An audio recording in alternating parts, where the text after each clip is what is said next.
اعوذ باللہ من الشیطان الرجیم بسم اللہ الرحمن الرحیم الحمد للہ العالم العلیم القادر الکبیر الذی لیس لہ نوع ولا جنس ولا نظیر الذی امر النبی البشیر والنذیر وصاحب المعراج وسراج منیر یا ایھا الرسول بلغ ما انزل الیک من ربک فی قوم الغدیر فقال رسول اللہ من کنت ولیہ فعلی ولیہ والامیر الصلاۃ والسلام والتحیۃ والاکرام علی سیدنا سید العرب والعجم حبیبنا و حبیب قلوبنا شفیع ذنوبنا طبیب نفوسنا ابی القاسم محمد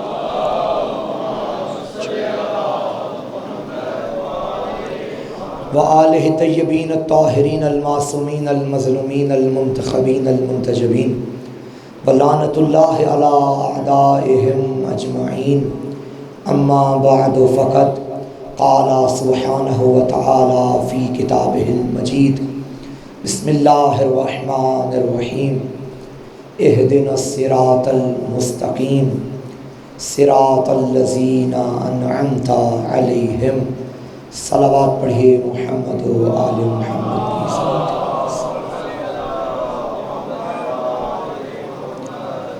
انتہائی واجب الاحترام سامعین گرامی قدر، تمام تعریفیں اس ذات وحدت کے واسطے کہ جس نے شب و روز کی گردشوں میں ہماری سانسوں کو کعبہ عشق حسین کے طواف کے قابل بنایا ہے، اور درود و سلام ہے اس عظیم در کے لیے جو در علم کا در ہے، جو در عبادت کا در ہے، جو در نجابت کا در ہے، جو در کرامت کا در ہے، جو در سخاوت کا در ہے، جو در شجاعت کا در ہے، جو در شہادت کا در ہے، جو در سعادت کا در ہے، جو در سیادت کا در ہے، جو در خلافت کا در ہے، جو در امامت کا در ہے، جو در نبوت کا در ہے، جو در رسالت کا در ہے، جو در خلافت کا در ہے۔ ایک جملے میں بات مکمل کروں، یہ وہ در ہے جس در پہ آنے کے بعد بندہ در بدر نہیں ہوتا۔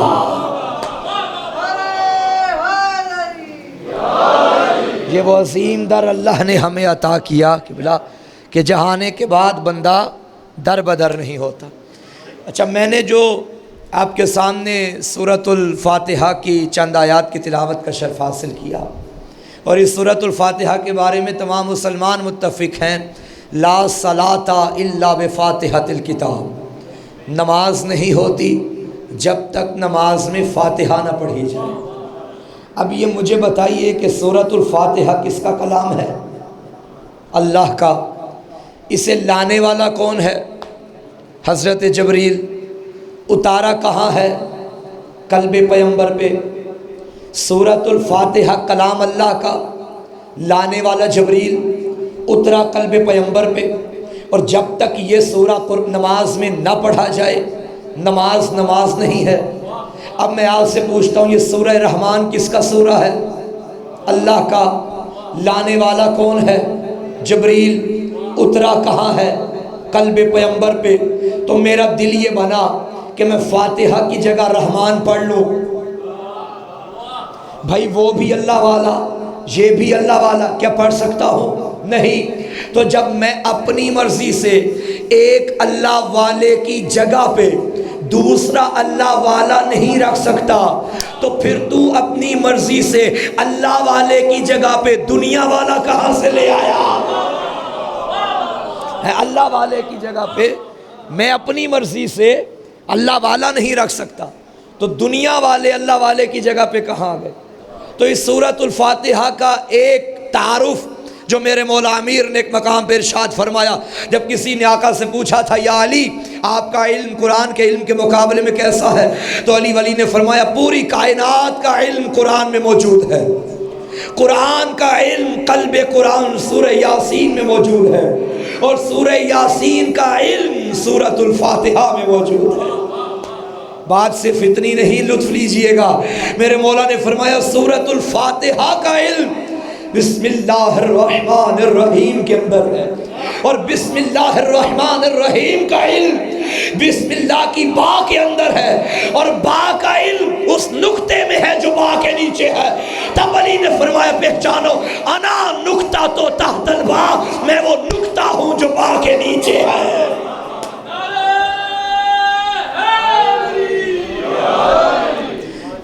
علی وہ نقطہ ہے جہاں سے بسم اللہ کا آغاز ہوتا ہے، اور پوری کائنات کا علم اس نقطے کے اندر۔ ویسے کمال کی بات یہ ہے کہ لوگوں سے یہ بات ہضم نہیں ہوتی کہ بھائی ایک نقطہ، یہ نقطہ، اس نقطے کے اندر سارا علم کیسے آ گیا؟ بھائی اگر آپ آج سے 40 سال پیچھے چلے جائیے، کیا تھا؟ یہ کیمرے وغیرہ تو تھے نہیں، بلکہ کیمرے یہ تھے، موبائل نہیں تھے، اور آپ نے اگر کوئی ویڈیو دیکھنی ہو، کوئی مجلس کی ویڈیو، کوئی شادی کی ویڈیو، تو VCR میں آپ ایک کیسٹ ڈالتے تھے، اتنی سی کیسٹ، اور اس کے اندر پورے گھنٹے کی مجلس آ گئی، اتنی سی کیسٹ کے اندر مکمل مولانا آ گئے، آپ کے گھر کی ساری شادی آ گئی۔ اچھا دور بدل گیا اور وہ کیسٹ ایک CD کی شکل اختیار کر گئی، اتنی باریک CD، اتنی گول، اور جب وہ آپ CD پلیئر میں ڈالتے تھے، اس اتنی سی CD کے اندر آپ کو ہزاروں علماء و ذاکرین کی مجلسیں مل گئی، نوحے مل گئے، اتنی سی CD کے اندر پورا بندہ آ گیا۔ دور مزید بدل گیا، CD کی جگہ میموری کارڈ آ گئے۔ اب آپ کے موبائل میں میموری کارڈ کوئی 2 GB کا، کوئی 4 GB کا، کوئی 8 GB کا۔ اب اس کارڈ کے اندر آپ نے کتابیں بھی رکھی ہیں، علماء کی مجلسیں بھی رکھی ہیں، یعنی پوری دنیا کا علم آپ نے اتنے سے میموری کارڈ میں رکھ دیا۔ بھائی اب وہ دور بھی چلا گیا، اب آپ کے موبائل کی اپنی اتنی میموری ہے کہ کارڈ ڈالنے کی بھی ضرورت نہیں، اتنے سے موبائل کے اندر آپ نے ساری دنیا کی لائبریریاں جمع کر لی۔ تو مجھے کہنے دو، تو اپنی عقل سے اتنے سے موبائل کے اندر دنیا کا علم اکٹھا کر لے، یہ سمجھ میں آتا ہے اللہ کی قدرت سے اگر نقطے میں کائنات آ جائے۔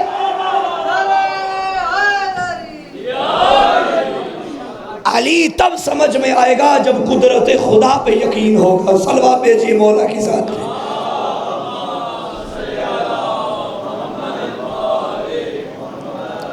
توجہ ہے؟ تو یہ سورۃ الفاتحہ جب بھی کوئی نمازی خدا کی بارگاہ میں حاضری دیتا ہے تو پہلے کیا کرتا ہے؟ اللہ اکبر۔ اور یہ مانگنے کا ایک طریقہ ہے کہ جب بھی آپ کسی سے مانگیں تو پہلے اس کی تعریف کریں۔ بھائی آپ کے دروازے پہ کوئی مانگنے والا فقیر آ جائے تو پہلے کیا کرے گا؟ آپ کی تعریفیں کرے گا، جی آپ کے کیا کہنے، آپ کو دعائیں دے گا، آپ کے بچوں کی زندگیاں ہوں ہیں، آپ کے والدین کا سایہ سلامت رہے، آپ کے رزق میں برکت ہو۔ آپ کی تعریفیں کرتا کرتا اگر اس کی نظر آپ کے گھر کی چھت پہ مولا کے علم پہ پڑ گئی، پھر آپ کی تعریفیں بعد میں کرے گا، بلکہ اس کی کرے گا جو آپ کو پیارا ہے۔ اللہ کی بارگاہ میں بندہ آیا اور اس نے کیا کہا؟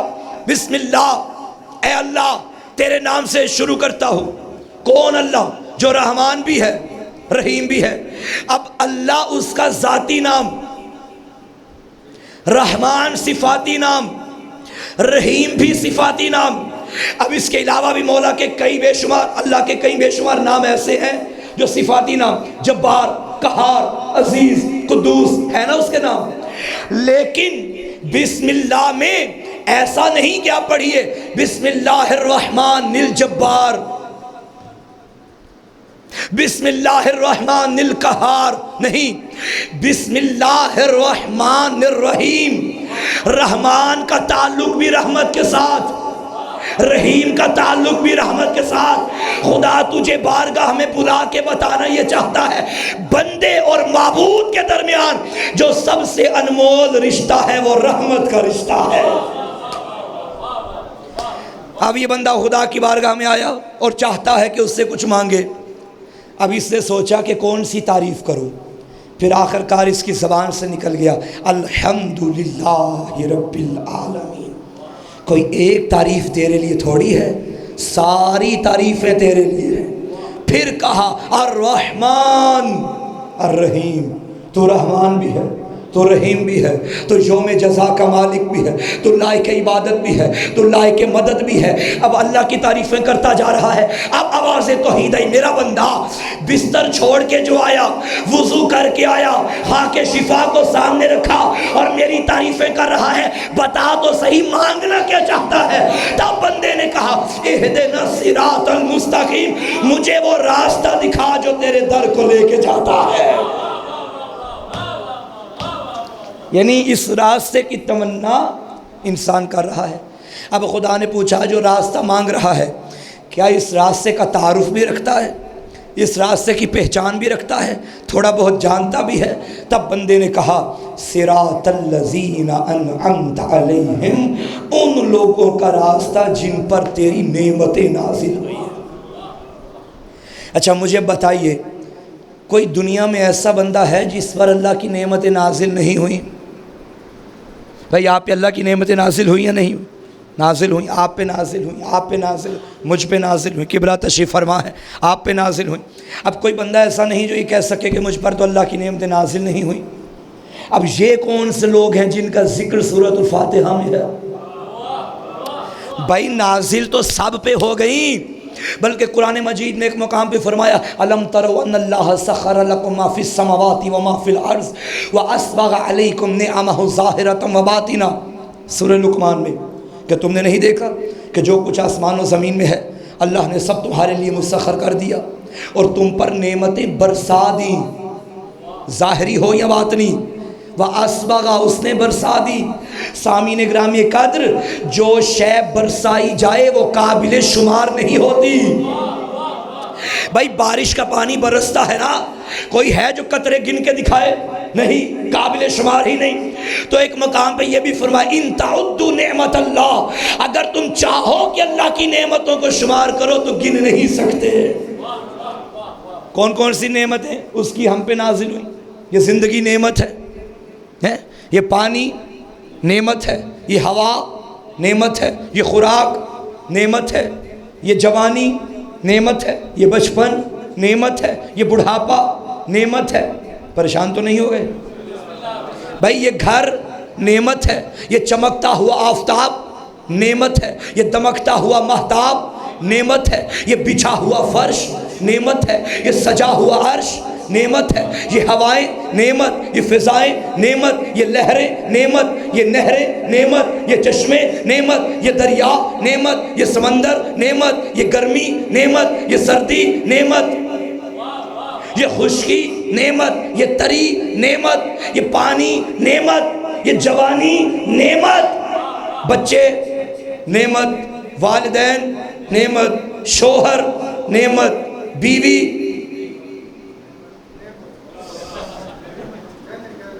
کہہ دیں کوئی بات نہیں، کوئی نہیں سن رہا، نعمت، بیوی بھی نعمت، شوہر بھی، بھئی یہ ساری نعمتیں ہیں نا۔ تو یہ کون سی نعمتیں ہیں جن کا تذکرہ سورۃ الفاتحہ میں ہے؟ بھئی یہ نعمتیں تو اللہ نے فرعون کو بھی دی، موسیٰ کو بھی دی، نمرود کو بھی دی، ابراہیم کو بھی دی، ایسا ہے یا نہیں؟ یعنی یہ نعمتیں اللہ نے آدم کو بھی دی، ابلیس کو بھی دی، ابراہیم کو بھی دی، نمرود کو بھی دی، موسیٰ کو بھی دی، فرعون کو بھی دی، محمد کو بھی دی، ابو جہل کو بھی دی، علی کو بھی دی، حسن کو بھی دی، اور حسین کو بھی دی، یزید کو بھی دی۔ کربلا میں بظاہر حسین کے پاس پانی نہیں تھا، کھانا نہیں تھا، توجہ، مگر حسین اختیار رکھتے ہیں، چاہتے تو دریا کو ٹھوکر مار کے پانی خیمے میں بلا لیتے، مگر مشیت الہی کے پابند اللہ نے پانی روک لیا۔ مشیت کا پابند ہے شبیر، اسے لے کے آزمایا، یزید کو دے کے آزمایا۔ جملہ سنبھالیے گا، یزید سب کچھ پا کے بھی امتحان میں ہار گیا، حسین سب لٹا کے بھی جیت گیا۔ آزمائش آزمائش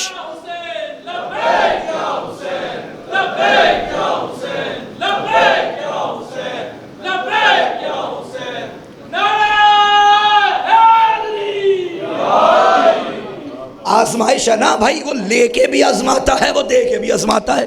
اب یہ جن نعمتوں کا تذکرہ میں نے کیا، مجھے بتائیے ان تمام نعمتوں میں سے سب سے بڑی نعمت کون سی ہے؟ میں تو یہی سمجھا ہوں سب سے بڑی نعمت وہ ہوگی جس کے صدقے میں باقی نعمتیں ہوں گی۔ جو علت ہے باقی نعمتوں کے نزول کی، وہ کون؟ لولاک لما خلقت الافلاک، حبیب اگر تجھے نہ بناتا میں کچھ نہ بناتا۔ اس کا مطلب ہے وہ نعمت عظمیٰ جس کے صدقے میں ہمیں ہر نعمت ملی، اسے محمد مصطفیٰ کہا جاتا ہے۔ اچھا، منعم کا شکریہ ادا کرنا یہ صرف مذہب نہیں، نیچر ہے، فطرت ہے، صرف انسان کی نہیں، ہر مخلوق کی۔ بھائی آپ گلی میں چلنے پھرنے والے جانور کے آگے 4 دن نوالے ڈالیں، وہ 5ویں دن جب آئے گا تو دم ہلاتا ہوا آئے گا۔ اب میں نام نہیں لوں گا اس کا، جانوروں کے نام ویسے بھی ممبر پہ لینے ہی نہیں چاہیے، نجس العین جانور ممبر پہ نہیں لیتے، ہم صرف اشارہ کرتے ہیں۔ تو وہ جانور جو ہے اس کے آگے 4 دن نوالے ڈالیں، 5ویں دن جب آئے گا دم ہلاتا آئے گا، کبھی آپ کا پاؤں چاٹے گا، آپ کے آگے پیچھے دم ہلاتا۔ تو ایک جملہ کہوں، جانور اظہار شکر کرے تو دم ہلاتا ہے، انسان شکر کرے تو سر جھکاتا ہے۔ یعنی جانور کو بھی معلوم ہے کہ اس نے مجھے نعمتیں 4 دن دی ہیں، میں نے شکریہ ادا کرنا ہے۔ تو جب عام منعم کا شکریہ ادا کرنے کے لیے جانور تیار ہے تو پھر منعم حقیقی کا شکریہ ادا کرنے انسان تیار کیوں نہیں ہوتا؟ بھائی اللہ نے اتنی نعمتیں ہمیں عطا کی۔ اسبغا علیکم، قرآن میں فرمایا اسبغا کا مطلب ہے اس نے تم پر برسا دی، اسبغا اس نے برسا دی۔ اور سابغ کہتے ہیں برسانے والے کو۔ بڑی توجہ چاہتا ہوں، قرآن میں اللہ نے فرمایا اسبغ علیکم، تم پر نعمتیں برسا دی، اور سابغ برسانے والا۔ اسی جملے کو علی نے دعائے کمیل میں فرمایا یا سابغ النعم، اے نعمتوں کو برسانے والے، یا دافع النقم، اے بلاؤں کو ٹالنے والے۔ اگر دل ہو تو 2 جملے دعائے کمیل پہ پڑھنا چاہتا ہوں۔ بھائی بعض لوگوں کا یہ خیال ہے کہ دعائے کمیل یہ کلام امیر المومنین نہیں ہے۔ کیوں؟ وہ کہتے ہیں بھائی اس میں تو جگہ جگہ پہ علی مولا نے اپنے گناہوں کی معافی مانگی، علی نے تو کوئی زندگی میں گناہ نہیں کیا، اگر وہ معصوم ہیں تو یہاں معافی کیوں؟ یاد رکھیے گا، گناہ گاروں کے سہارے کو کلام امیر کہا جاتا ہے۔ اس میں کوئی شک نہیں کہ علی معصوم، علی کے بیٹے معصوم، بلکہ عصمت علی کے گھر میں پلتی رہی ہے۔ علی نے زندگی میں کوئی گناہ نہیں کیا، مگر علی تمہیں بتا رہے ہیں اے میرے گناہگار شیعو، اگر خدا نہ خواستہ ایسا وقت آ جائے کہ گناہوں کی دلدل میں ڈوبے ہو اور خیال نہ آئے کہ اس سے بھی جھکنا ہے، جب کبھی ذہن میں بات آ جائے پھر تو سوچے کہ جس قدر میں گناہوں سے آلودہ ہوں میں کیسے معافی مانگوں۔ علی بتا رہے ہیں میں تجھے بتاتا ہوں، میرا کلام پڑھ لینا خدا معاف کرے گا۔ اس لیے تو دعائے کمیل میں فرمایا اللہم اغفر لی الذنوب التی تحبس الدعاء، میرا اللہ میرے وہ گناہ معاف کر دے جو دعاؤں کو قبول ہونے سے روکتے ہیں۔ یعنی یہ گناہ گاروں کو علی نے درس دیا ہے۔ علی کا کلام خود بول کے بتا رہا ہے کہ میں کسی عام بشر کا کلام نہیں، میں علی کا کلام ہوں۔ اور کلام الامام امام الکلام، امام کا جو کلام ہے وہ کلاموں کا امام ہوتا ہے۔ اسی دعائے کمیل کے جملے آفاقی جملہ، خدا کی قسم فرمایا یا سریع الرضا۔ کبھی غور تو کیجئے اس جملے پہ، کیا مطلب؟ اے سب سے جلد راضی ہو جانے والے، خدا نہ خواستہ دو بندے آپس میں لڑ پڑیں، قتل ہو جائے، کوئی ایسا کیس بن جائے، اور جب صلح کی بات آئے تو جلدی راضی وہ ہوتا ہے جو کمزور ہوتا ہے، جلدی راضی وہ ہوتا ہے جو طاقت نہیں رکھتا، جلدی راضی وہ ہوتا ہے جو پیسہ نہیں رکھتا۔ پیسے والا، دولت والا، طاقت والا، اقتدار والا جلدی راضی ہونے کے لیے تیار نہیں۔ علی کس کے لیے کہہ رہے ہیں؟ یا سری الرضا، جو اقتدار کل کا مالک، جو مختار کائنات، جو مختار کل، جو پوری کائنات اپنے قبضہ قدرت میں رکھنے والا، وہ خدا بھی فرماتا ہے میرا بندہ مجھے راضی کرنا ہے نا تو میں اپنے نام جاگیر بھی نہیں کرواتا، پیسہ بھی نہ لے کر آ۔ ایک مرتبہ جب تیرا گھر سو رہا ہو تو اٹھ اور رات کی تنہائی میں عبادت کے مصلی پہ آ جا، سامنے خاک شفا کو رکھ، ہاتھ میں تسبیح زہرا کو رکھ، پھر تو واسطہ دے امیر المومنین کا، معاف کرنا میرا کام ہے۔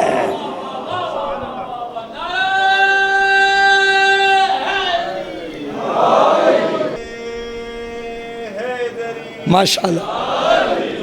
میرا قبلہ بہت پرانا ایک جملہ ہے، میں یہاں عرض کر رہا ہوں کہ اے علی والو، جب نعرہ حیدری لگاؤ تو شرم نہ کیا کرو، دائیں بائیں نہ دیکھا کرو کہ مجھے کون دیکھ رہا ہے۔ ممبر پہ بیٹھا ہوں، خدا کی قسم یہ وہ نعرہ ہے جو تمہیں زندگی کے کسی موڑ پہ شرمندہ نہیں ہونے دے گا۔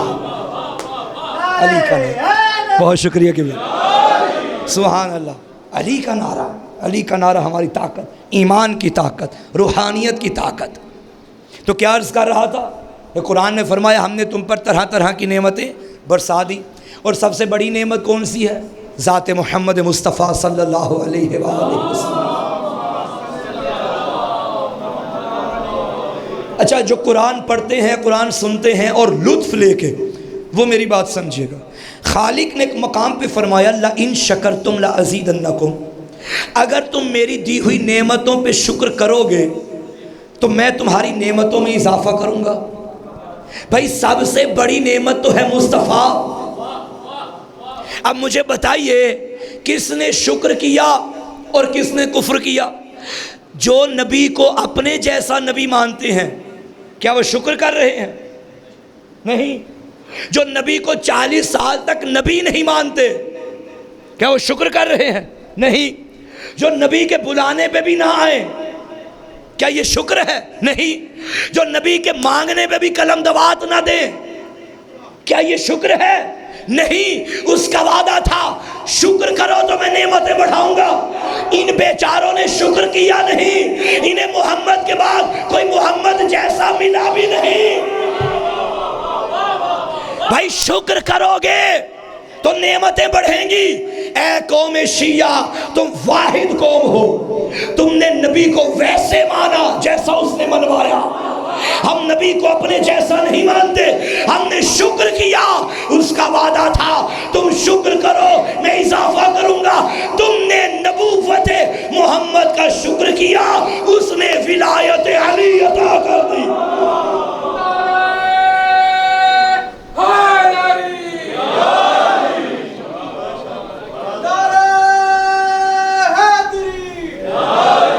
اب یہ بتائیے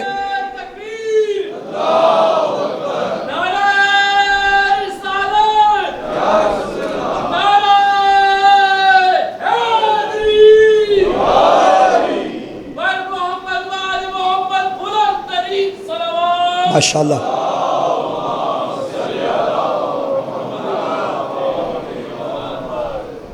بھائی یہاں سے شکر بڑھے گا، وہاں سے نعمتوں میں اضافہ ہوگا۔ آپ کے میرے شکر میں کمی ہو سکتی ہے، اس کے خزانے میں کوئی کمی نہیں۔ تم شکر کر کے دیکھو تو صحیح، تم نے محمد کا شکر ادا کیا، اس نے علی دے دیا۔ تم علی کا شکر ادا کر رہے ہو، اس نے حسن دے دیا۔ تم نے حسن کا شکر کیا، اس نے حسین دے دیا۔ بھائی یہاں سے شکر بڑھے گا، وہاں سے نعمت بڑھے گی۔ پھر تم نے حسین کا شکر ادا کیا، اس نے عابد دے دیے۔ تم نے عابد کا شکر کیا، اس نے باقر دے دیے۔ تم نے باقر کا شکر کیا، اس نے جعفر دے دیے۔ تم نے جعفر کا شکر کیا، اس نے کاظم دے دیے۔ تم نے کاظم کا شکر کیا، اس نے رضا دے دیے۔ تم نے رضا کا شکر کیا، اس نے تقی عطا کیے۔ تم نے تقی کا شکر کیا، اس نے نقی عطا کیے۔ تم نے نقی کا شکر کیا، اس نے عسکری دے دیے۔ تم نے عسکری کا شکر ادا کیا، اس نے حجت دورہ عطا کی۔ اب کہنے دو جو آج مہدی کی غیبت کو نہیں مانتا، ان کے بڑوں نے محمد کا شکر ادا نہیں کیا تھا۔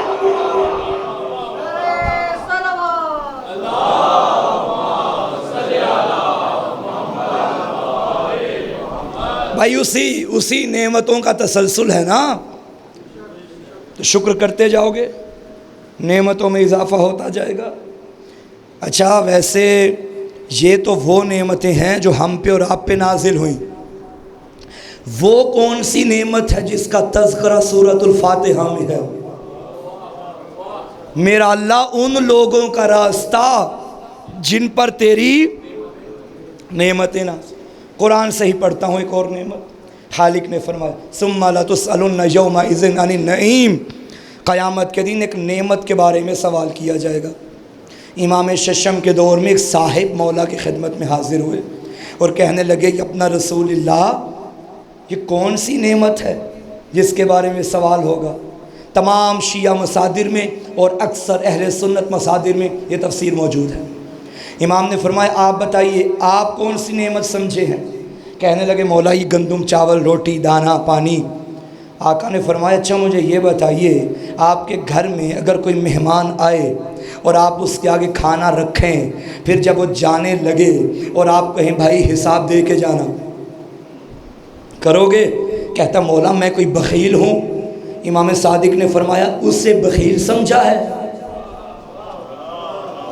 کہنے لگا نہیں مولا پھر بتائیے یہ کون سی نعمت ہے جس کا سوال کیا جائے گا؟ صادق کے صادق بیٹے نے سینے پہ ہاتھ مار کے فرمایا بھرے میدان محشر میں خدا ہر بندے سے جس نعمت عظمیٰ کا سوال کرے گا وہ ہم 14 کی ولایت ہے، وہ ہماری ولایت ہے۔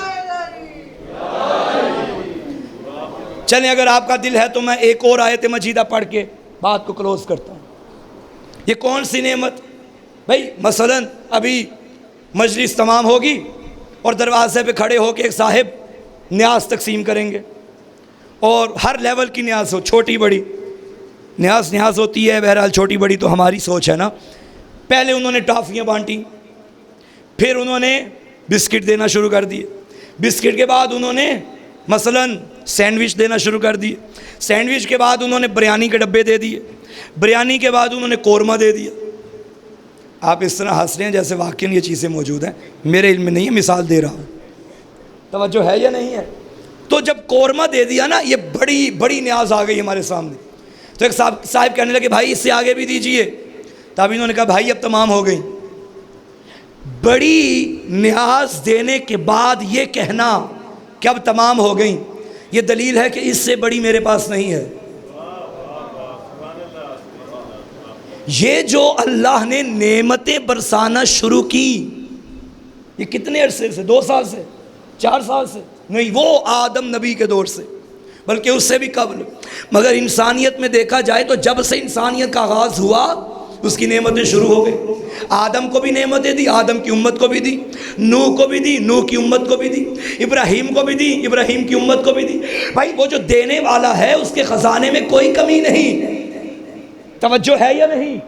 کوئی کمی نہیں اس کے خزانے میں، مگر ایک نعمت ایسی تھی جب اس نے کہا اب تمام ہو گئی۔ غدیر کا میدان، ذات وحدت کا فرمان، جبرائیل درمیان، پالان پہ پالان، اوپر نبیوں کا سلطان، ہاتھ میں کل ایمان، یعنی فرزند عمران، جو خوش ہوا وہ سلیمان، جو جل گیا وہ شیطان۔ بھائی جیسے ولایت کا اعلان ہو گیا، اب اللہ نے جبریل کو بھیجا جا کے محمد سے کہہ دے الیوم اکملت لکم دینکم واتممت علیکم نعمتی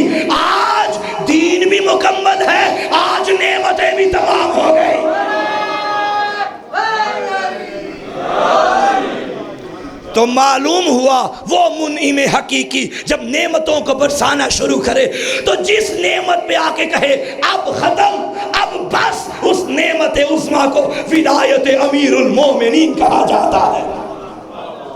اتممت علیکم، اتممت علیکم، آج میں نے تم پر تمام کر دی ہے۔ یعنی اس کی نگاہ میں بھی اگر کوئی قیمتی ترین نعمت ہے تو اسے ولایت علی کہتے ہیں۔ یہ وہ گھر ہے کہ جہاں اللہ نے ولایت بھیجی ہے۔ یہ راستہ صراط مستقیم کا راستہ ہے۔ مزید میں ایک روایت سے بتاؤں کہ صراط مستقیم کون ہے۔ مسجد نبوی صحابہ کا مجمع، نبی تشریف فرما تھے، اور آپ جانتے ہیں کہ اللہ کے گھر کے صحن میں بڑے بڑے لوگوں کے گھروں کے دروازے کھلتے تھے، مگر حکم خدا سے نبی نے سارے دروازے بند کروا دیے، بلکہ شہر علم کے در کے گھر کا در خدا کے گھر میں کھلتا تھا۔ ایسا ہی ہے مسجد نبوی، عبداللہ ابن مسعود نے اچانک پوچھ لیا، یا رسول اللہ ما ھذا صراط المستقیم، یہ صراط مستقیم کیا ہے؟ اتنے میں علی آ گئے۔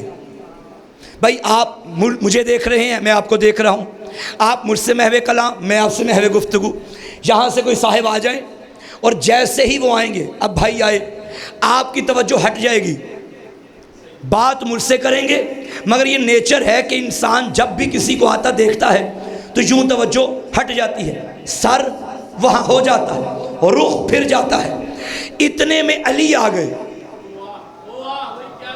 علی کا ایک قدم اپنے گھر میں تھا، دوسرا خدا کے گھر میں تھا۔ یا علی میری مدد کرنا، میں یہ روایت پہنچا سکوں۔ ایک قدم علی کا اپنے گھر میں تھا، دوسرا خدا کے گھر میں۔ ابن مسعود نے پوچھا، یا رسول اللہ ما ھذا الصراط المستقیم، علی آئے۔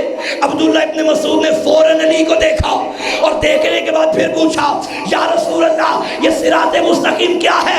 نبی نے فرمایا، حد ہو گئی، دیکھ بھی رہے ہو پوچھ بھی رہے ہو۔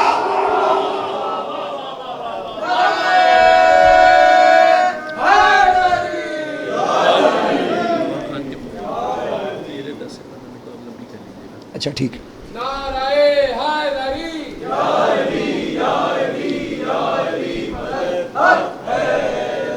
توجہ ہے یا نہیں؟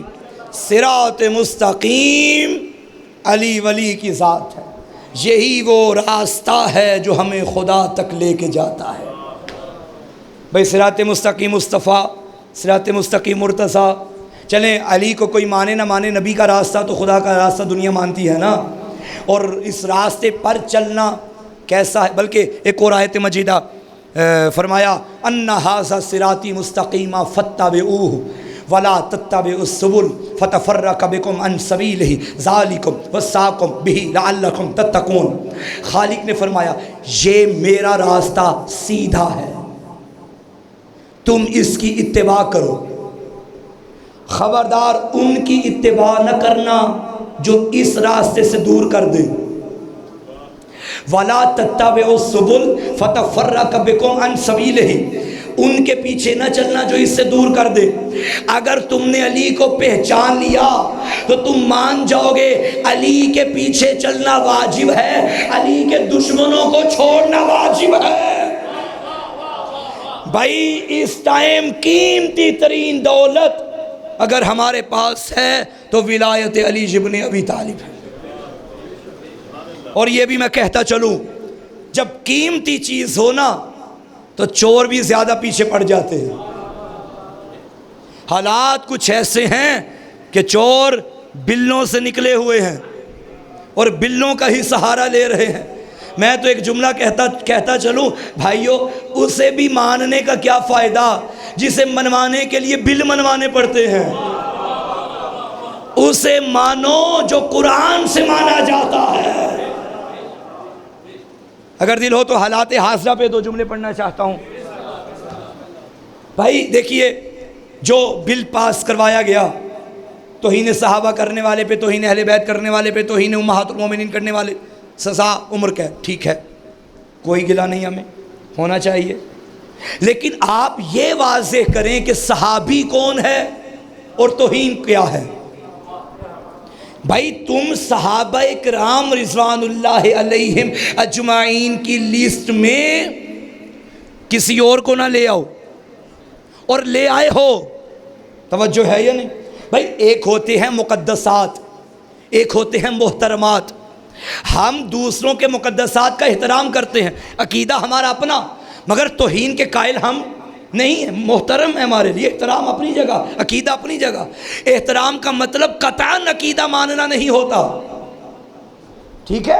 احترام یعنی دوسروں کے جو مقدسات ہیں وہ ہمارے لیے محترمات ہیں۔ ہمارے مقدسات اور آپ کے مقدسات اور، ہمارے محترمات اور آپ کے محترمات اور۔ افسوس یہ ہے کہ جو آپ کے ہاں محترم بھی نہیں تھا آپ اسے مقدس بنا رہے ہیں۔ بھائی یزید کہاں سے رضی اللہ بن گیا؟ ہمیں تمہاری چالاکیوں کا معلوم ہے، پتہ ہے، علم ہے، کیونکہ ہمارا تم سے واسطہ جنگ صفین سے ہے۔ تم نے علی سے توجہ ہٹانے کے لیے قرآن پیش کیا، اب یزید منوانے کے لیے صحابہ کا سہارا لے رہے ہو۔ اور یاد رکھنا جو صحابہ کی لسٹ میں شرابی، کبابی، زانی کو شامل کرے وہی توہین صحابہ کر رہے ہیں۔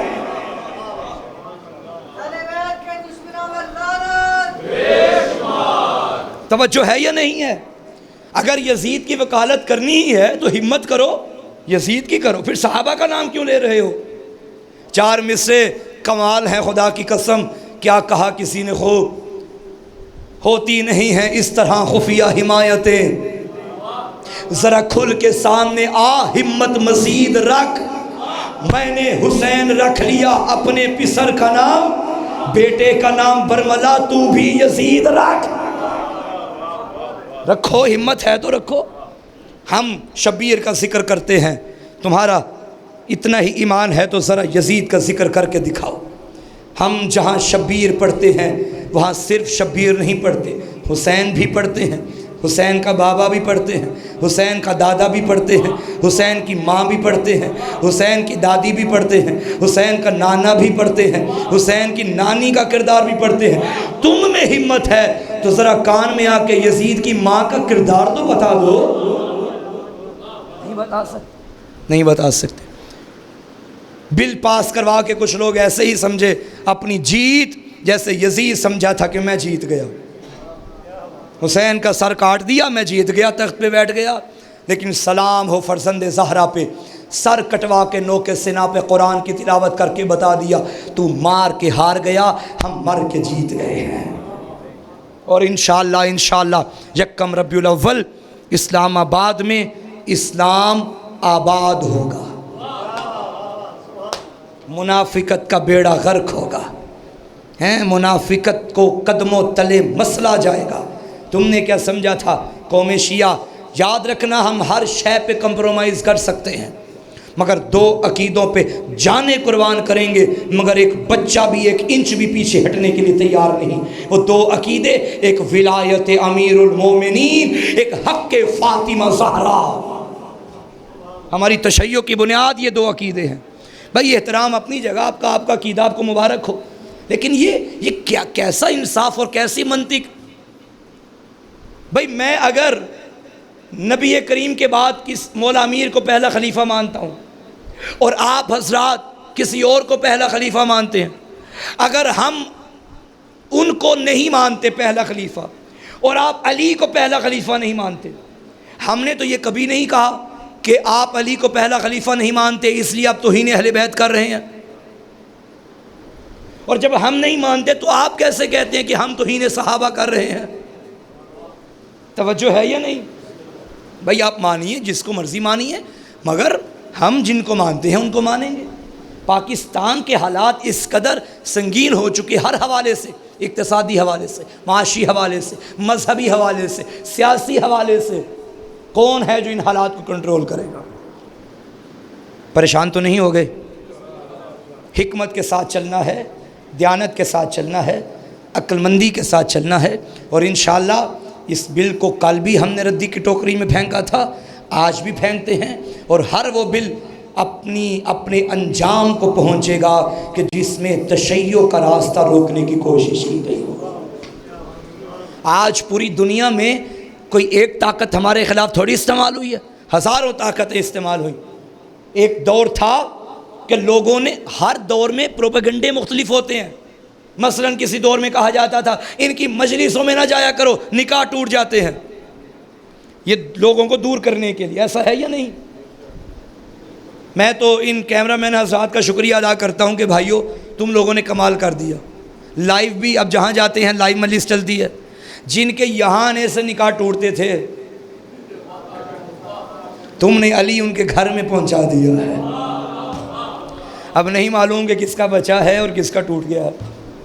بہرحال یہ جاہلانہ باتیں، یہ اب دور ختم ہو گیا، اب علم کا دور ہے۔ جیسے جیسے علم پھیل رہا ہے ویسے ویسے علی چھا رہا ہے، اور اسی کا تو نتیجہ ہے کہ مولانا طارق جمیل نے بھی کہہ دیا کہ علی حق ہے۔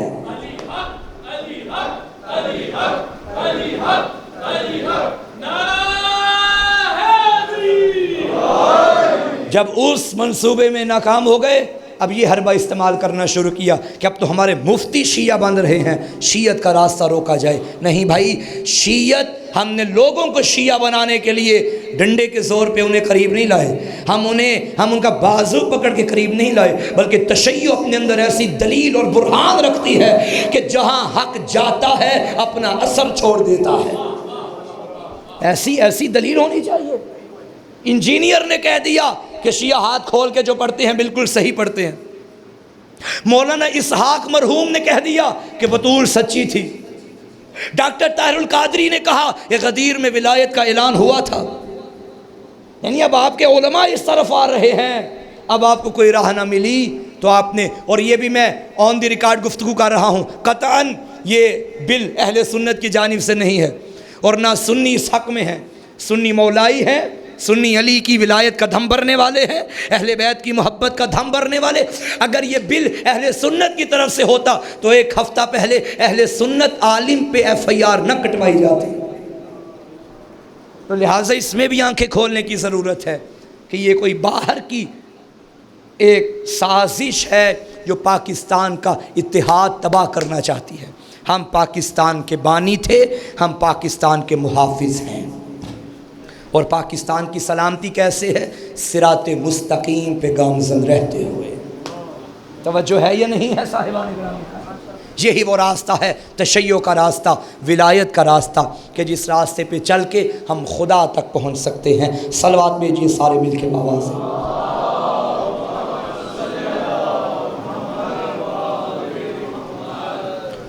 بس سامعین گرامی قدر، آج سفر کی 14 بھی گزر گئی، چند دن رہ گئے ہیں۔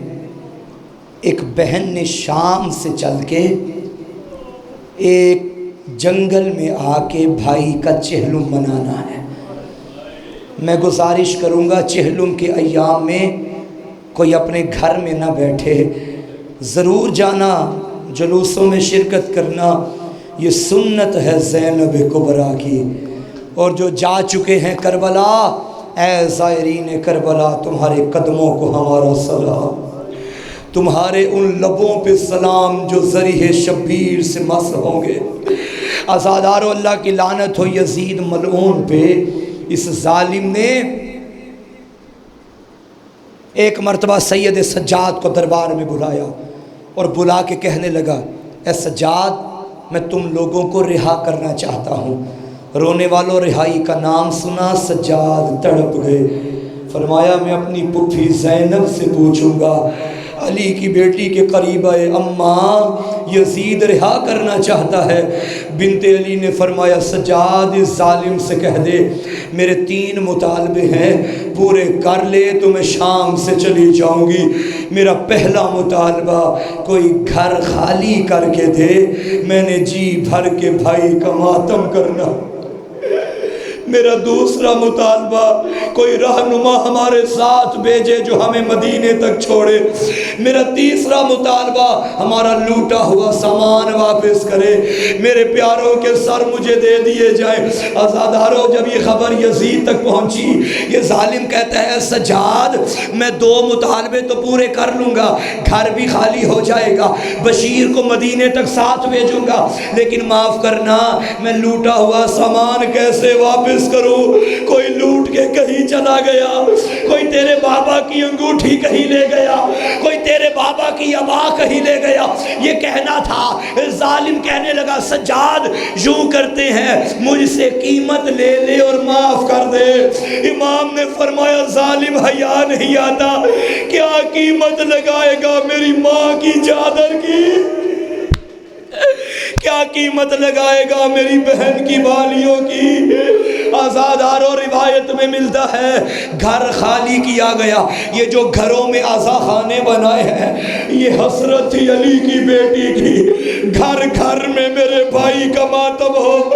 زینب کبریٰ نے ایک گھر میں شبیر کی مجلس کی اور حکم دیا جاؤ ان شام کی عورتوں کو بلاؤ جنہوں نے زینب کا پتھروں سے استقبال کیا۔ شام کی عورتیں آئی گئی۔ عزادارو علی کی بیٹی نے فرمایا اے شام کی عورتوں، اس وقت اللہ جانے کسی نے اپنی حسرت پوری کی یا نہیں کی۔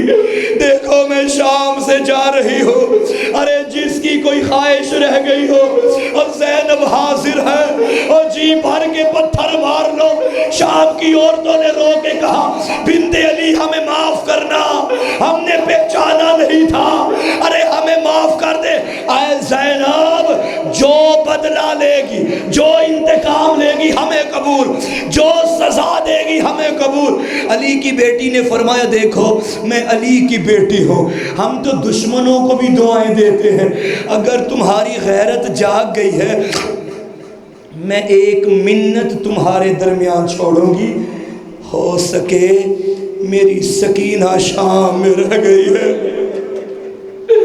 میری سکینہ کی حفاظت کرنا، میری سکینہ کو اندھیرے سے بڑا ڈر لگتا ہے۔ عزادارو روایت کے جملے ہیں علی کی بیٹیاں شام کے زندان میں بیٹھی ہوئی، کچھ لوٹا ہوا سامان واپس کیا گیا۔ سنو گے میں دعا کروں گا میرا اللہ کسی ماں کو بیٹے کا کٹا ہوا سر دیکھنا نہ پڑے۔ سب سے پہلے آئے زندان میں شہیدوں کے کٹے ہوئے سر لانے والے نے پہلے علی اکبر کا سر پیش کیا۔ اکبر کی ماں آگے بڑھی اور اکبر کا سر لیا اور رو رو کے کہا واہ محمدہ واہ اکبرہ۔ عزادارو پھر ایک سر آیا، یہ قاسم نوشاہ کا سر تھا۔ ام فروا آگے بڑھی، سینے سے لگایا اور تڑپ کے کہا قاسم میں نے تو تیار کر کے بھیجا، یہ تیرے چہرے میں زخم کیسے؟ عزادارو مجھے معاف کرنا جن کی چھوٹی اولاد ہے، سر آتے گئے، ماں نے آگے بڑھ کے سر لے لیے۔ ایک سر وہ آیا جو 6 مہینے کا تھا۔ اب ہر ماں آگے بڑھی، رباب کو پرسا دیا، غریب کربلا کا سر آیا، بیویوں نے پرسا دیا۔ اب 2 چھوٹے چھوٹے سر آئے، اب کوئی ماں آگے نہیں بڑھی۔ ایک کونے سے آواز آئی کہ ان بچوں کی ماں مر گئی ہے۔ علی کی بیٹی نے اکبر کا سر گودی میں رکھا تھا، کہا میں زندہ ہوں، میں نے بھائی پہ صدقہ کر دیا۔ عزادارو اب جملہ سنو گے، جس کا سر آتا بیویاں اس کا نام لے کے بیان کرتی۔ علی اکبر کا سر آیا، بیویوں نے کہا واہ اکبرہ۔ قاسم کا سر آیا، واہ قاسمہ۔ ایک سر وہ تھا، میں اشارہ کروں گا، جو کربلا سے شام نوکے نیزہ پہ نہیں تھا، گھوڑے کی گردن میں تھا۔ جب یہ سر آیا ہر بیوی نے اپنا ہاتھ سر پہ رکھا اور کہا واہ حجابہ اجرکم علی اللہ۔ ایک جملہ سن لو عزادارو، واہ حجابہ کے بین بلند ہوئے۔ آخر میں زندان شام میں ایک گٹھری لائی گئی، اے بنت علی آئیے گٹھری کھولیے۔ قافلے کی سالار نے گٹھری کھولی، کیا دیکھا وہ چادریں جو شام غریبہ میں لوٹی گئی۔ زینب کبریٰ نے پہلی چادر نکالی، آواز آئی بھابی ام لیلا آپ کی چادر آ گئی۔ دوسری چادر نکالی اور بھابی ام رباب آپ کی چادر آ گئی۔ اور جن کی چھوٹی بیٹیاں ہیں معاف کرنا، رونے والوں آخر میں جو چادر نکلی یہ بڑی چادر نہیں تھی، یہ چھوٹی سی چادر تھی۔ ارے جب یہ چادر آئی ہر بیوی قبر سکینہ میں گئی، سکینہ تیرا پردہ آ گیا۔ ماتم حسین